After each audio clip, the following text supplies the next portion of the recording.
আজকের আলোচনার মূল বিষয় হল বাংলাদেশের সরকারি চাকরিজীবীদের জন্য সবচেয়ে গুরুত্বপূর্ণ এবং সবচেয়ে বেশি প্রতীক্ষিত একটি ইস্যু নবম জাতীয় পে স্কেল। লক্ষ লক্ষ সরকারি কর্মকর্তা কর্মচারী এবং তাদের পরিবার আজ এই একটি বিষয়ের দিকেই তাকিয়ে আছেন। আজকের প্রতিবেদনে আমরা বিস্তারিতভাবে জানাবো এই মুহূর্তের সর্বশেষ অবস্থা, সরকারের সিদ্ধান্ত, বাস্তবায়নের রূপরেখা, প্রস্তাবিত বেতন কাঠামো এবং এর সঙ্গে জড়িত আকর্ষণীয় কিছু তথ্য যা আপনাকে পুরো বিষয়টি সম্পূর্ণভাবে বুঝতে সাহায্য করবে। তাহলে দেরি না করে চলুন শুরু করা যাক। প্রথমে একটু পেছনে ফিরে দেখা যাক।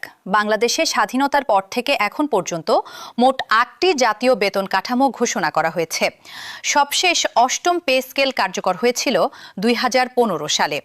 নিয়ম অনুযায়ী প্রতি ৫ বছর অন্তর নতুন বেতন কাঠামো আসার কথা থাকলেও বিভিন্ন কারণে তা দীর্ঘায়িত হয়েছে। করোনা মহামারীর কারণে অর্থনৈতিক সংকট, বৈশ্বিক মূল্যস্ফীতি এবং দেশের অভ্যন্তরীণ রাজনৈতিক পরিস্থিতির পরিবর্তন সব মিলিয়ে দীর্ঘ ১১ বছর পার হয়ে গেছে নতুন কোনো পে স্কেল ছাড়াই। এই সময়ে নিত্য প্রয়োজনীয় পণ্যের দাম বহুগুণ বেড়েছে, জীবনযাত্রার ব্যয় বেড়েছে আকাশচুম্বী হারে, কিন্তু সরকারি কর্মচারীদের মূল বেতন কাঠামো রয়ে গেছে একই জায়গায়। ফলে স্বাভাবিকভাবেই সরকারি কর্মচারী মহলে দীর্ঘদিন ধরে জমে থাকা ক্ষোভ আর হতাশা একসময় রূপ নিয়েছে সংগঠিত আন্দোলনে। এই প্রেক্ষাপটে গঠন করা হয় নবম জাতীয় বেতন কমিশন। সাবেক অর্থ সচিব জাকির আহমেদ খানের নেতৃত্বে গঠিত এই কমিশন দীর্ঘদিন ধরে কাজ করেছে বিভিন্ন গ্রেডের বেতন কাঠামো পুনর্গঠনের লক্ষ্যে। চলতি বছরের ২১শে জানুয়ারি কমিশন তাদের চূড়ান্ত প্রতিবেদন জমা দেয় সরকারের কাছে। এই প্রতিবেদনে সুপারিশ করা হয়েছে মূল বেতন প্রায় দ্বিগুণ থেকে আড়াই গুণ পর্যন্ত বাড়ানোর। বিশেষ করে নিচের গ্রেডের কর্মচারীদের জন্য এই বৃদ্ধির হার সবচেয়ে বেশি রাখার সুপারিশ করা হয়েছে, যাতে বেতন কাঠামোর মধ্যে থাকা বৈষম্য অনেকটা কমে আসে। এখন আসা যাক সবচেয়ে গুরুত্বপূর্ণ প্রশ্নে। প্রস্তাবিত নতুন বেতন কাঠামোতে আসলে কি কি পরিবর্তন আসছে? কমিশনের সুপারিশ অনুযায়ী ২০তম গ্রেডের সর্বনিম্ন মূল বেতন ৮,২৫০ টাকা থেকে বাড়িয়ে ২০,০০০ টাকা করার প্রস্তাব করা হয়েছে। এই হিসাবে সবচেয়ে নিচের গ্রেডে বেতন বৃদ্ধির হার দাঁড়াচ্ছে প্রায় ১৪০% পর্যন্ত। সার্বিকভাবে সব গ্রেড মিলিয়ে গড় বেতন বৃদ্ধির হার ধরা হয়েছে প্রায় ১০৫%। অর্থাৎ সহজ ভাষায় বললে একজন কর্মচারী এখন যে বেতন পান, নতুন কাঠামো পূর্ণভাবে কার্যকর হলে তার বেতন প্রায় দ্বিগুণ হয়ে যেতে পারে। প্রথম থেকে দশম গ্রেডের কর্মকর্তাদের জন্য মূল বেতন একটি সম্মানজনক পর্যায়ে নিয়ে যাওয়ার লক্ষ্য নির্ধারণ করা হয়েছে। বিশেষ করে নবম ও দশম গ্রেডের শুরুর মূল বেতন আকর্ষণীয়ভাবে বাড়ানোর প্রস্তাব রাখা হয়েছে। মূল বেতনের পাশাপাশি বিভিন্ন ভাতার ক্ষেত্রেও বড় পরিবর্তনের সুপারিশ এসেছে। বাড়ি ভাড়া ভাতা, চিকিৎসা ভাতা এবং যাতায়াত ভাতা যৌক্তিক হারে বাড়ানোর কথা বলা হয়েছে। বৈশাখী ভাতা ২০% থেকে বাড়িয়ে ৫০% উন্নীত করার সুপারিশ রয়েছে। পেনশনের ক্ষেত্রেও আনা হয়েছে গুরুত্বপূর্ণ পরিবর্তন। বিশেষ করে নিম্ন আয়ের পেনশনভোগীদের জন্য পেনশনের পরিমাণ প্রায় দ্বিগুণ করার প্রস্তাব রয়েছে, যাদের পেনশন ২০,০০০ টাকার নিচে। পেনশন গ্র্যাচুইটির হার ১ টাকার বিপরীতে ৫০০ টাকা নির্ধারণ এবং শতভাগ পেনশন সুবিধা নিশ্চিত করার দাবিও দীর্ঘদিনের। এর পাশাপাশি কর্মচারীদের স্বাস্থ্য বীমা এবং কর্মচারী কল্যাণ বোর্ড পুনর্গঠনের কথাও আলোচনায় রয়েছে। এখন আসা যাক সবচেয়ে তাজা খবরে। গত ২৪শে জুন ২০২৬ তারিখে অনুষ্ঠিত হয়েছে নবম পে স্কেল সংক্রান্ত সচিব কমিটির একটি গুরুত্বপূর্ণ বৈঠক। এই বৈঠকে সরকার স্পষ্টভাবে জানিয়ে দিয়েছে আগামী ১ জুলাই থেকেই নবম পে স্কেল কার্যকর হতে যাচ্ছে। এই ঘোষণা সরকারি কর্মচারীদের জন্য নিঃসন্দেহে একটি বড় স্বস্তির খবর। বৈঠকে বেতন বৃদ্ধির হার, গেজেট প্রকাশের সময়সূচি, বাস্তবায়নের ধাপ নির্ধারণ এবং ভাতা বৃদ্ধি সংক্রান্ত একাধিক গুরুত্বপূর্ণ বিষয়ে আলোচনা হয়েছে। বিশেষভাবে উল্লেখযোগ্য একটি তথ্য হল, অর্থ মন্ত্রণালয় সূত্রে জানা গেছে প্রাথমিক পরিকল্পনায় ৩ ধাপে নতুন বেতন কাঠামো বাস্তবায়নের চিন্তা করা হলেও সরকারি কর্মচারীদের জোরালো দাবির মুখে এখন এটি ২ ধাপে কমিয়ে আনার বিষয়ে গভীরভাবে আলোচনা চলছে। সরকারের একজন শীর্ষ পর্যায়ের কর্মকর্তা সংবাদ মাধ্যমকে নিশ্চিত করেছেন যে আগামী ১ জুলাই থেকেই নতুন পে স্কেল কার্যকর হবে, এই বিষয়টি একেবারে নিশ্চিত। তবে এখনও একটি বিষয় পুরোপুরি চূড়ান্ত হয়নি, তা হল মূল বেতনের ঠিক কত শতাংশ প্রথম ধাপে বাস্তবায়িত হবে, ৫০% নাকি শতভাগ। সচিব কমিটির বৈঠকেই এই বিষয়ে স্পষ্ট সিদ্ধান্ত আসার সম্ভাবনা রয়েছে।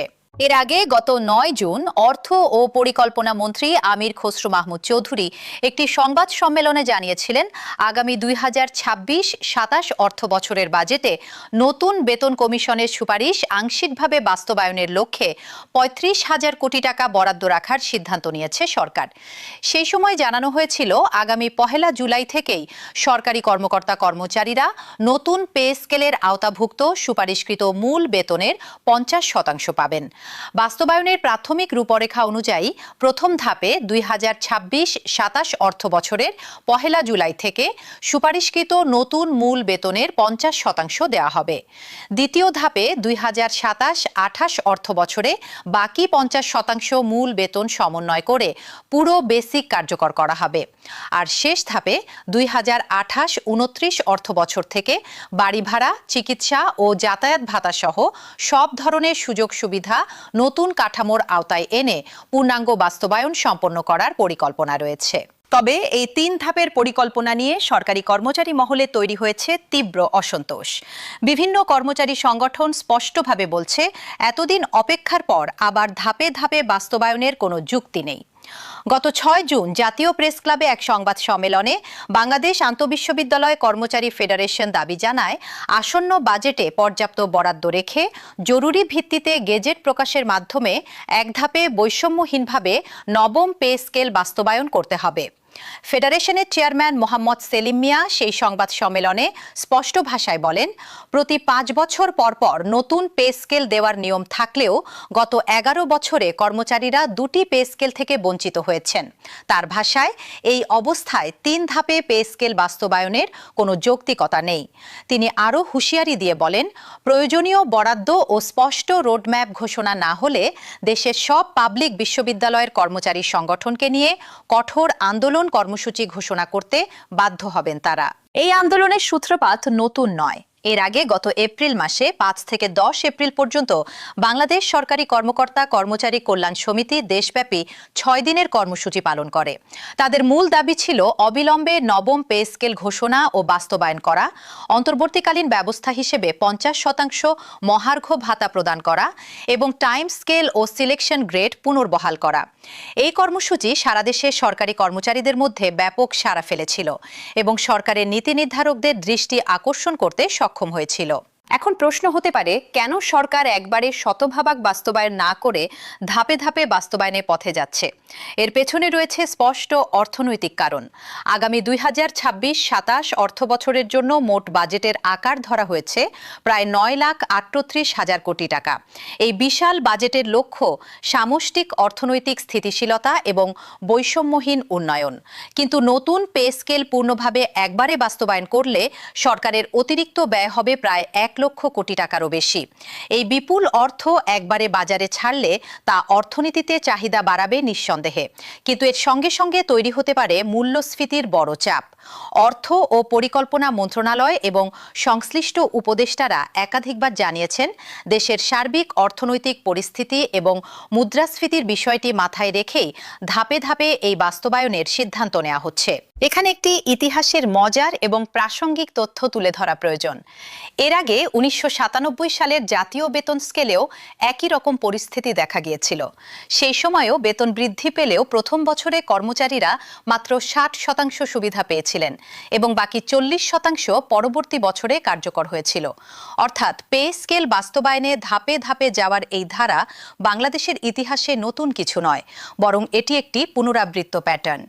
তবে কর্মচারীরা মনে করছেন, এতদিন অপেক্ষার পর এবার যদি আবারও বছরের পর বছর ধরে আংশিক সুবিধা দেওয়া হয়, তাহলে তা ন্যায্য হবে না। আরেকটি গুরুত্বপূর্ণ এবং আকর্ষণীয় তথ্য হল, সম্প্রতি দেশের সর্বোচ্চ আদালত সুপ্রিম কোর্ট থেকেও একটি ইতিবাচক রায় এসেছে নতুন পে স্কেলের অধীনে সময়কালীন উচ্চ গ্রেড সুবিধা নিয়ে। এই রায়ে সরকারি কর্মচারীদের চাকরির ১১ বছর পূর্ণ হলে প্রথম এবং ১৭ বছর পূর্ণ হলে